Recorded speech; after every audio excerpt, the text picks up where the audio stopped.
Hello, my name's Lauren Wilson and I am one of the business education teachers at Dunoon Grammar School. In this PowerPoint, I'll be taking you through Nat 5 Business Management and how to pass. In the PowerPoint, I'll be looking at course content in terms of the units themselves and the 5 subject areas and what they include, the assessments we do internally at the school and the benefits of them, the final exam including both the assignment and the question paper itself, and then finally some study techniques and top tips on how to ensure you're confident when entering that exam room on the day of your exam. So this slide is just giving you an idea of what I'm going to talk about with you all today. The course units themselves, so how many are there, the areas of study, things I need to know about the exam, has anything been taken out, the assessments we do internally at the school, so what to expect from your class teachers, along with looking at a wee bit of homework. I want to touch on that too on that slide. The final exam, where I'll also mention not only the paper and how it's structured, but also looking at the assignment and how that is structured, and then some study techniques that maybe you've heard of before or maybe some will be very new to you. So when it comes to Nat 5 Business Management, there's basically 5 areas of study within the course. The biggest being understanding business. This is where you look at the sectors of industry and sectors of economy. Where does a business actually operate within the world? What is it that it does? Does it sell a product? Does it sell a service? Does it help people that maybe need a bit more help in the world? Is it there for a good cause? Is it there to make a profit? You'll discover all the different types of businesses from sole traders. You'll also look up into your big private limited companies, and it'll take time to understand how they all work together, looking at the advantages and disadvantages of both. Probably will take the longest to learn, and it is the most gritty to get to grips with, but you need to remember that that is the bulk of the course in understanding business alone.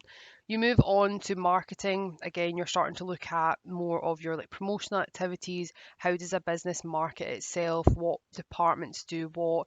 Why do they carry out market research? What is the benefits to a business of advertising on a telly compared to advertising in a magazine? How does it work with the technology that's out there now with their social media and your apps that are available to make it stand out from all the other businesses operating in the market that it is in? Operations, probably one of my favourite topics. So operations looks at the how they actually build a product itself, what goes into making the quality of it, how do they check the quality, looking at the production method that they use. Do they take one on one and actually have one person building one product one at a time, or do they have it in batches? Is it taking some expertise to add on to this? What actually goes into the manufacturing of a product within an organization? You then move on to human resources. So this is looking at the people within an organisation. Again, I think this is one of the topics that the S4 Nat 5 business have already looked at. And again, they've also looked at finance as well. Probably some of the wee sort of smaller topics, but not ones to be looked over. I think that's often what people do in the past classes that I've taught, is that they think that because they're smaller topics that they can just quickly look over them with a quick read the day before or a couple of days before the exam, and it ends up being some of the bigger questions that really have a lot of information that you need to digest properly. So although S4 business management and then some of the S5, S6, I know you've done understanding business, but for those who have done HR and finance quite early on, it's really up to you to make sure you're consistently going back and revising these topics, because if you choose to ignore any topic, not just the smaller topics, any topic, if you choose to ignore it till the last minute, it's going to become extra work for you in the long run. Finance, you're looking at profit for the year, gross profits, all of the sources of finance available to an organisation.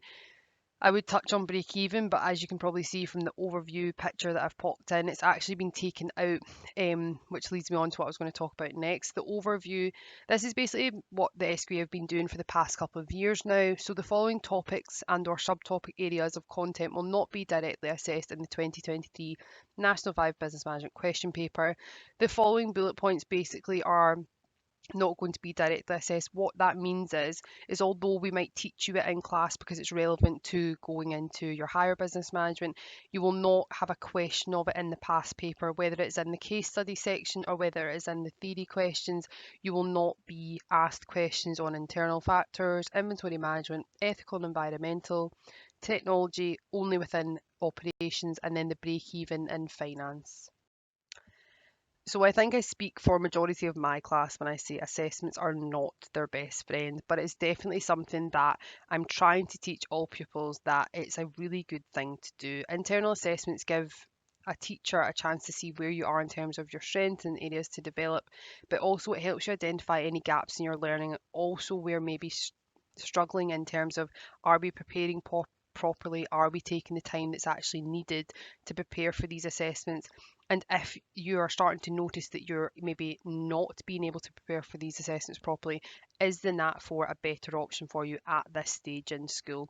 Because there is nothing wrong with maybe saying that you've tried the NAT 5, you've looked at how to study, you've tried with the assessments, and if there's no improvement, then it's better to leave with the NAT 4 than it is to continue at NAT 5, go into that exam on the day, and maybe not do as well as we could have done had we taken it the following year.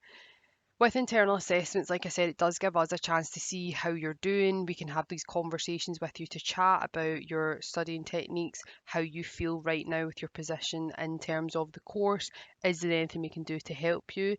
If you miss an internal assessment, we're losing out on the conversation and also making a clear path for you in how to get better or improve on anything that isn't improving.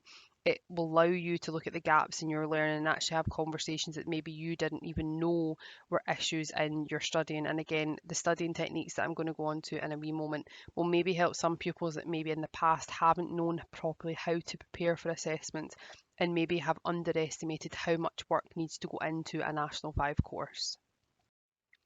So on this slide, I'm just going to be going over the final exam itself. We're going to start off with the assignment, which my class have actually been starting just over the past week. So this has 30 marks worth in it. It represents 25% of the overall course, so you actually complete this in class. It can't be completed at home. We take it bit by bit and we also walk you through the stages. At no point can this be marked by us because it is externally marked by the SQA, but we do offer like guidance and support on how to structure this. It is 25% of the overall course, and I have made it very clear to my class that it is a big responsibility to take on, and you need to make sure that if you're missing a class when we were working on the assignment, you need to come up in your free time to catch up with this because there is a required amount of time used on the assignment. You don't get months and months to work on it. It is meant to be done in a set amount of time, and again, you cannot work on this at home. It's basically a report that you will make on a local business. You can keep it to like a Scottish business, but most pupils that I have anyway have kept it to a local business here in Dunoon. You research and analyse information surrounding a topic within the course. Usually, again, marketing mix and customer service is what most people tend to look at. And again, you're looking for a business that doesn't have the best. It has something wrong with it in terms of maybe they're not so good with their customer service, or maybe they're having issues with their products and maybe they don't advertise. And is that why they're struggling compared to some other similar companies out there that operate in the Dunoon and Cowl area? Or in a larger scale if it was a bigger Scottish company. The report, like I said, 25% of your overall grade. If you do well in that and if you take your time and actually work hard at it, you can go into the exam with 25% already there, already put aside, and you can just give the question paper your all. Moving on to the question paper, it has 90 marks. It represents 75% of the overall marks for the course assessment, and the question paper has two sections, which is completed within 2 hours. It is a lot to get through, but you need to be aware of what's expected of you in this. Section 1, when you open the paper, it is actually 2 case studies. It will consist of 20 questions, 20 marks, sorry, each. And the case studies basically will have an issue, usually surrounding a business. It will then ask questions related to the business. It could ask them to identify what the business is, where do they operate. It could ask them about to use the case study to highlight any information that they need to know, and it can be a good way to sort of test again how much information someone actually knows, because yes, we can all read the case study, but do you have the National 5 business management knowledge to interpret what the questions are asking you? Section 2 is your theory questions worth 50 marks. These are just questions based around all 5 subject areas. So understanding business marketing, it's divided up usually quite equally. So there'll be questions from each topic. There will never not be a question on something. So it's not like you can miss out on the finance questions because you just feel like they're not going to be there. You'll need to be prepared for all 5 areas. But like I said, don't forget that there is some topic areas and subtopics that have been removed by the SQA. So when preparing for the exam, there is sections that you don't need to revise because they are not going to assess them. We are going to talk about study techniques or study techniques, revision techniques. I've started to use some smart targets maybe to help us all sort of break it down a bit easier and trying to keep it quite concise. I could talk for hours about how to make study techniques work for an individual, and that is a trial and error, and it really is. But my 5 main points would definitely be summarised into the following here. So you need to make your revision specific. You need to choose a unit and focus on this first, and then make a plan as to your strengths and areas to develop. There is 5 subject areas. They're very big. There's a lot of information to digest. You need to break it down first. What subject area do you really think you need to work on the most? And you'll know this from having your learning conversations, looking back in your assessments, seeing those results and actually saying to yourself, I did terrible in the finance assessment. I really need to focus on this first before going into that exam because this is the area that I've struggled with the most. If you make your revision specific and make sure you're constantly looking at, okay, what do I need to work on next, it will then build up this better, more confident person walking into that exam room. Measure your improvements. There is no point in sitting for hours and hours doing one exam technique, whether it's your flashcards, study cards, whether it's mind maps, doing question after question. Are you actually needing to start looking at how can I improve this? So what you need to ensure is whatever you're doing is working. Answer questions without any resources and get your teacher to mark them.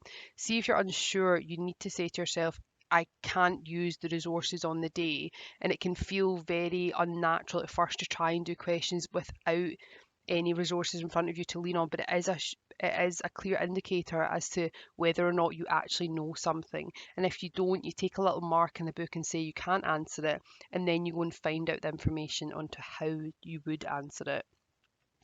Make your revision achievable would be my next one. You will not see improvements overnight. Consistency and hard work is required. No one can go from getting a DC to an A1 overnight. It's just not realistic.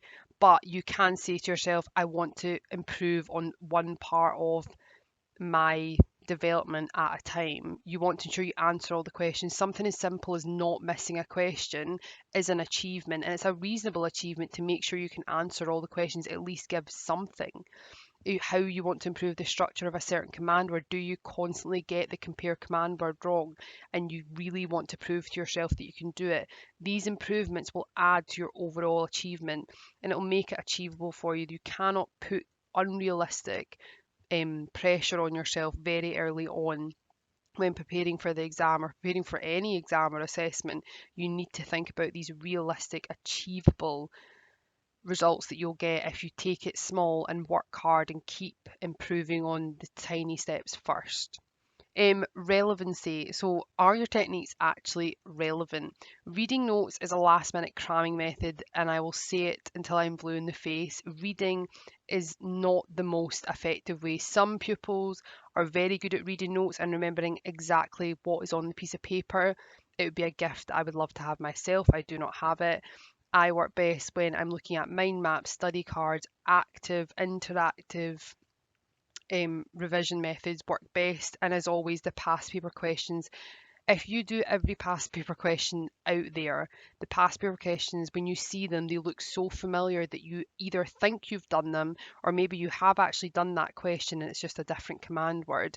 Anything that familiarises your mind to something that is required in that exam is relevant to what you're doing. If it isn't relevant and it's taking too long, as in the revision resource you're trying to make for the past 3 hours isn't actually relevant, you're just wasting your time and you would be better stopping and doing something more effective.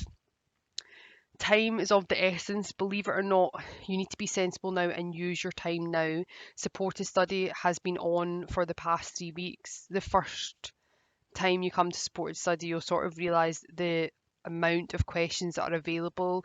I'll show you on the SQA website. You can see all the past papers. Don't wait until a month before and then decide to turn up to sports study every week and ask 10,000 questions. Break it down, be achievable, go to supported study when you can. If you can come every week, that's amazing. If you can only come for half an hour, you're still coming and making an effort to look and familiarize yourself with that exam technique.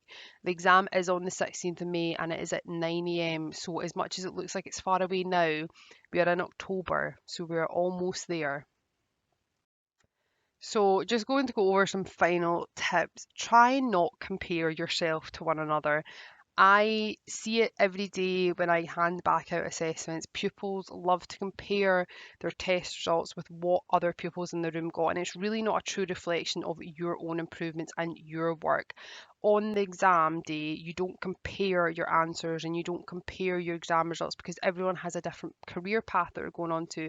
Some people need the A, some people actually only need the C or the pass. It doesn't mean to say that the work you've put in over the past year isn't great. It's just it's really difficult to see yourself in the best light if you constantly compare yourself to others in the room. So I always strongly suggest that if people are always asking to what did you get, you just don't need to say. You don't need to compare to one another and you really need to focus on yourself and what you are capable of on this course. Focus on the wins, no matter how small. Like I said earlier, you need to be realistic about what you can achieve in what amount of time. If it's focusing on your command words for the first couple weeks of entering into the final preparations for the prelim, then that is what you focus on. If it is looking at that topic that you still cannot get and you finally get it, that is a win. So you need to think about it's not going to come overnight and you need to focus on what matters right now. If N5 becomes too challenging, I know I've mentioned it earlier, there is the NAT4 business option. Remember, we are doing the N4 units throughout the year, and the assignment does just get converted into a PowerPoint if you do get changed to NAT4. And as always, if you're struggling with the Nat 5 or you're finding it's too difficult or you're feeling overwhelmed or there's no improvements in your assessment results or how you feel in your own confidence, because at the end of the day, it's you that will have to walk into that Nat 5 business exam. And if you're not prepared properly, then it just won't work. Your attendance and behaviour in class impacts your results. I see it time and time again. Pupils missing double periods, pupils then not coming to catch up on the work or even looking at the work that was posted on Google Classroom and absent. And behaviour does impact your class. If you are not behaving or listening, you'll miss certain comments that I might make or technique or things to point out with. And I can't stress it enough. If you're not behaving in your classroom environment, then it's not going to help you. And again, it does impact your knowledge and what you know. The people that are listening and doing the work and asking the questions, usually they have a better idea of what's going on. And again, when someone isn't behaving or paying full attention, they'll miss and there'll be gaps in the learning for where they've missed something. Your teacher is here to help, but you need to communicate. We are not mind readers. As much as it would be good to know sometimes what pupils are thinking, you do need to communicate if something is feeling too overwhelming, or if you are doing really well in something and you want to share a tip or trick with your class, then it's good to share all of that information with your teacher. And again, if something isn't going well, or if you need some better support, or you want us to even just check some questions that you've done at home, then it is important that you communicate with us because we don't know if something's not going right if you don't speak to us. Again, just enjoy the course. It's a great course. You'll probably hear that from all your teachers. But it does have a lot of content, so I can't stress enough the content that you need to learn. Don't ignore the command words. They are half the battle. And again, you've got your command word sheets. They're all around the room in class. Even just set yourself a challenge to know them by Christmas. Come in every day, read one that's on the wall and say to yourself, okay, that's my identify. I know how to answer those questions. You'll all do amazing in the final exam. And as always, any questions, you know where all of the teachers are.